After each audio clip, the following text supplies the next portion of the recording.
Hey guys, Sure Shot Midget here. I'm going to be doing a review and shooting test on this WETT33. I got this pistol as mainly a plinker. I got it as a boneyard for $25, and then it was missing parts, so then I bought parts, and total investment's about $60 to $70 so far, and that's every part that I need for this thing. So, unless I decide to get another mag, which I doubt it, because like I said, this is more of a plinker. But this pistol is really, really cool. Now, obviously, I'm missing sights. I had those ordered. Those are being shipped today. It'll take about a week and a half to get here. Those are the only parts that I'm missing, but I had to replace some things. So, basically, this pistol, I mean, look at it. It looks familiar. It looks kind of like a 1911. The pistol is very interesting how it has a small frame. When I go to hold it, you know, you can see it's barely, and I don't have big hands by any means, and it's just basically the perfect size for me, and I would consider my hands small. It's about the perfect size to me, but it has a full-size slide.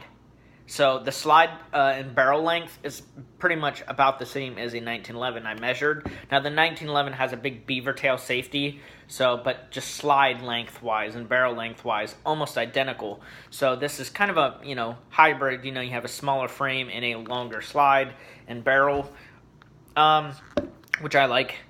So let's just go into features. Basically, you have the CCCP grip here. It's plastic. It's on both sides. It's kind of a glossy plastic, so it's not really the best. They could have just updated that maybe a little bit better, but that's not a big deal to me at all. Magazine release is here. It's not a drop-free mag, at least on my version. You have to pull it out. The magazine it says 15 BBs, but only put 13 or 14. That's what I do, and you won't have any issues with jamming or anything. Plastic feed lip. Again, 13 or 14 BBs, propane on the bottom. It has a sling loop here, but it also has one on the pistol, so this one is useless pretty much. You can fit an HPA tap if you wanted to. I tried. It fits in there with that lanyard loop. So if you want to do that, you can. The safety used to be right here. You can take it out by taking the grip off. There's this swivel thing you can swivel and then take the grip off, and it used to be right here. I took it out. Actually, the previous owner took it out. I would have taken it out. I was actually hoping that he had taken it out, and he did, so good. The safety's stupid. It's just a little knob that goes up and down.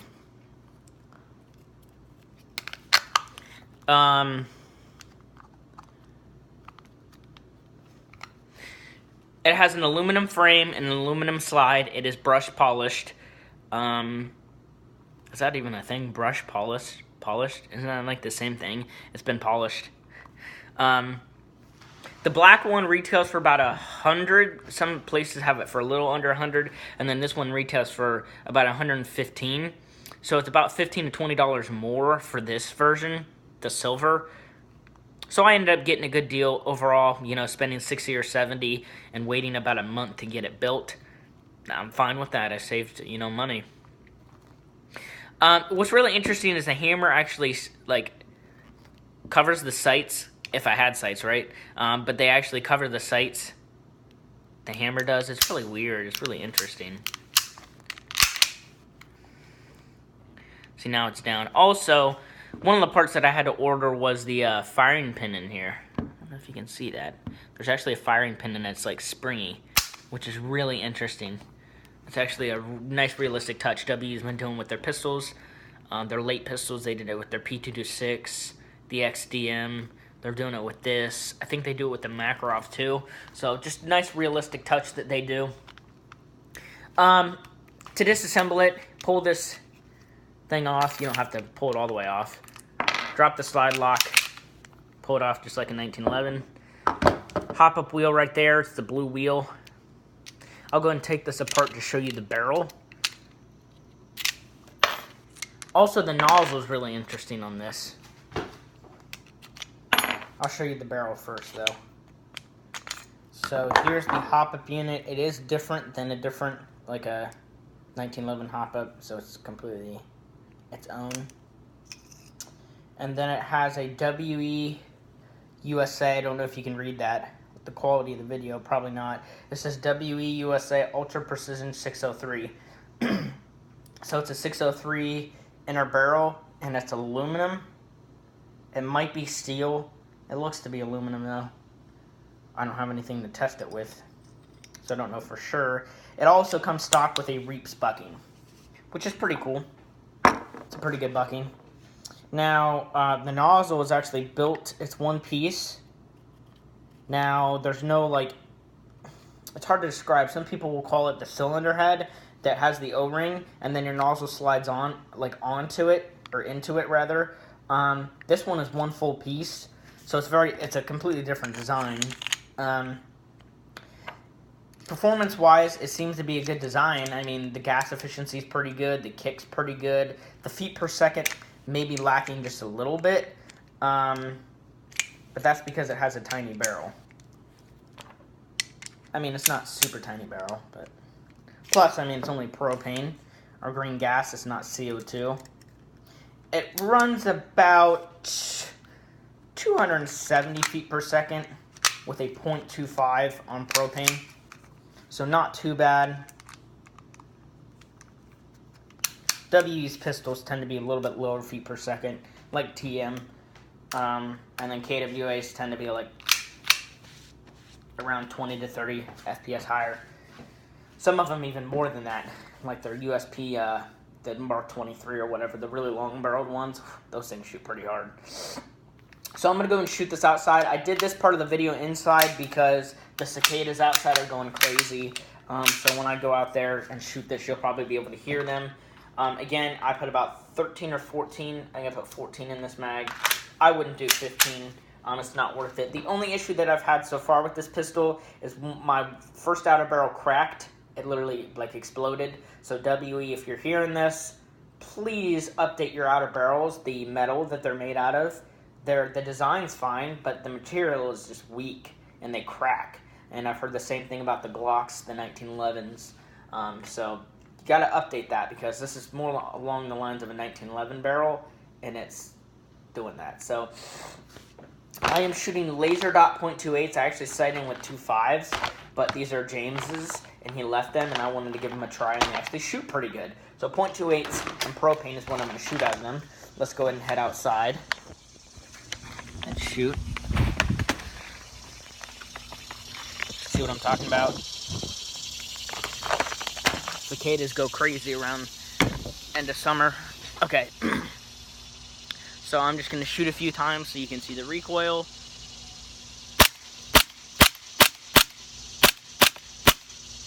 Okay, so the slide locked back when it's not actually out of ammo. That is a slight issue that I've seen with this pistol. I don't know if it's because it's the recoil that pops the slide lock up. I'm not totally sure. I'm not going to fill it up with gas, actually. Let's go and do a second mag of ammo and see how many shots we can get off.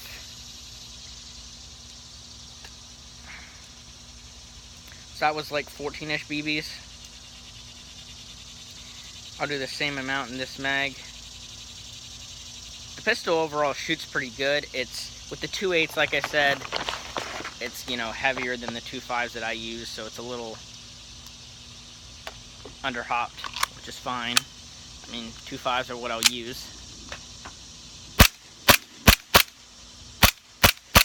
Kick is nice. The feeling of the gun cycling, really nice. Okay, that was the second mag. I don't really necessarily feel a kick decrease, to be honest, like a power decrease. Maybe on the last shot. You'll probably be able to tell in the video. Normally on videos you can tell whether or not it's starting to die or not, the gas.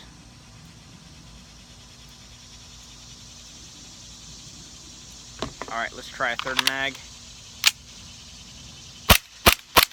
Yeah, it's starting to die.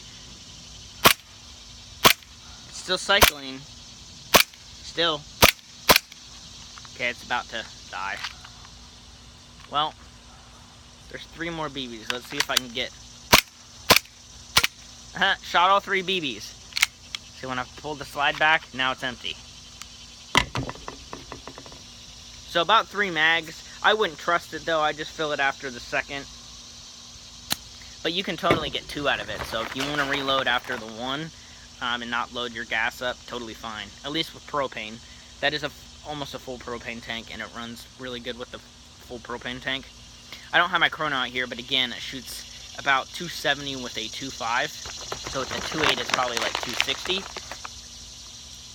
More along the lines of a TM power. So you can't power stroke, so sometimes I'll cock it back and push the side lock down manually and then let it go, just so it's less wear on the side lock, because the side lock is cheap aluminum, so, or zinc or whatever they use.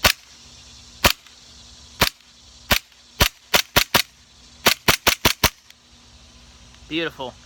Feels really good firing in the hand. The kick is nice. It doesn't spray a whole lot of gas back out, like out the back of the slide, like some pistols.